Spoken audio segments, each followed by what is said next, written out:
Prudent, parce que les gens veulent nous diaboliser la presse et nous ne devons pas l'accepter. La situation que nous vivons aujourd'hui était prévisible parce que vous le savez tous, depuis 2010, le régime d'Abdoulaye Wade, suivi du régime de Macky Sall, n'ont absolument rien fait pour mettre en place une législation de la presse. Les deux régimes ont traîné les pieds et le résultat est ce que nous voyons aujourd'hui. Il faut dire la vérité telle qu'elle. Quand on respecte la presse, on ne peut pas, pendant 10 ans, courir derrière une loi sur la presse. Vous avez vu que le code qui a été voté depuis 2017, nous avons attendu près de 4 ans pour que des décrets soient signés. Pendant ce temps-là, chaque jour, oui, c'est la presse qui a fait ceci et là, c'est la presse qui a fait cela, alors qu'il y a des textes pour nous régir. Nous ne sommes pas exempts de reproches, mais vous savez aussi, en toute chose, il est bon d'avoir des normes. Et ces normes-là, c'est les gens qui nous dirigent, qui devaient nous aider depuis fort longtemps. Qu'est-ce qu'on n'a pas fait? La presse est allée jusqu'à organiser une marche le 3 mai 2017. Rappelez-vous, c'était une première au Sénégal. Et je pense qu'il ne faut pas aussi nous amener à organiser une autre marche, parce que ce qui est en train de se dessiner, nous n'accepterons pas d'être jetés en pâture à l'opinion. Nous faisons un travail qui a certes des risques, mais ce qu'on a vu depuis le déclenchement de cette affaire Sonko est la goutte d'eau de trop qui a fait déborder les bases. Je pense qu'il est bon de revenir aux fondamentaux. Ce métier-là est un métier très sérieux. Il ne faut pas que les gens jouent avec. Certes, on sait que parmi nous, il y a des brebis galeuses, comme dans toute profession, mais nous arrivons à gérer ça. Ce n'est pas pour rien que nous avons mis en place le CORED, qui est en train de sévir contre les récalcitrants. Et ça, le travail qui est attendu. L'occasion d'ailleurs pour moi de vous annoncer que dès ce vendredi, nous allons commencer à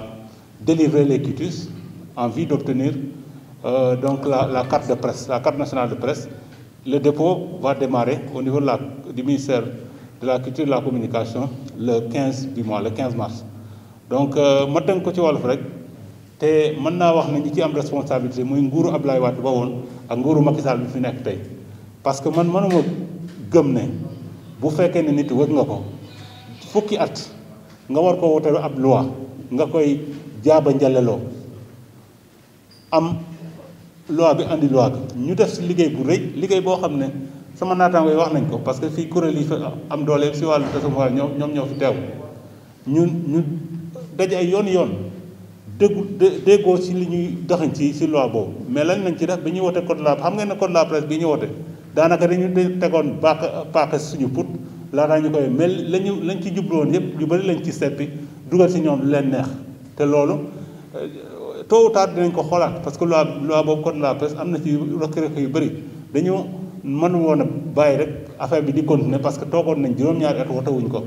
donc il faut ñi ñu jiite xam ne tasum xibaar mën nañu wax démocratie même lu démocratie ci réew te waxoo tasum xibaar bu ñu toogoon ak bés defuñu dara nit ñi nañ gis solo bi ñu am ci réew mi donc il faut ñu gën ñoo wekk ci wàllu woowu xam nañ ne suñu biir gaa am na ñoo xam ne dañuy def naka su dul noonu moo tax ñu teg kuréel bu mel ni CORED boobu loolu moo ko tax a jóg parce que xam nañ ne suñu póotum biir mën nañ koo defee suñu biir donc fexe ba problème ñu koy waxante parce que il faut ñuy waxante dëgg am na ñoo xam ne si ñun quand même dañuy def naka su dul noonu mais ñooñu ñu ngi jëflante ak ñoom parce que am nañ suñu tribunal des pairs bi nekk ci CORED te mu ngi def liggéey bu mucc ay day loolu tax sama leen di xamal ne rek lu ko tàmbalee àjjuma ji fii ci maison de la presse suñu dalwaay dañ tàmbalee joxe quitus CORED bi nga xam ne moo lay may nga mën a wuti carte nationale de presse te carte nationale de presse boobu alterné bi ñu jëm la commission bi di tàmbale loolu yëpp liñ ci jublu mooy fexe ba vraiment suñu métier bi ñu gën koo mayaat cër parce que gis nañ ne li ñuy gën a dem mbir mi ñu ñuy gën a soofantal te loolu ñi ñu jiite am nañ ci loxo ñu ne tam am nañ ci loxo ñu ngi ciy jéem mais bu ñuy jéem mu mel ni ñeneen ñi dafa mel ni jàppale wuñu day affaire bi day xaw a doy waar te loolu aussi dañ koy métti lu baax a baax jërë ngeen jëf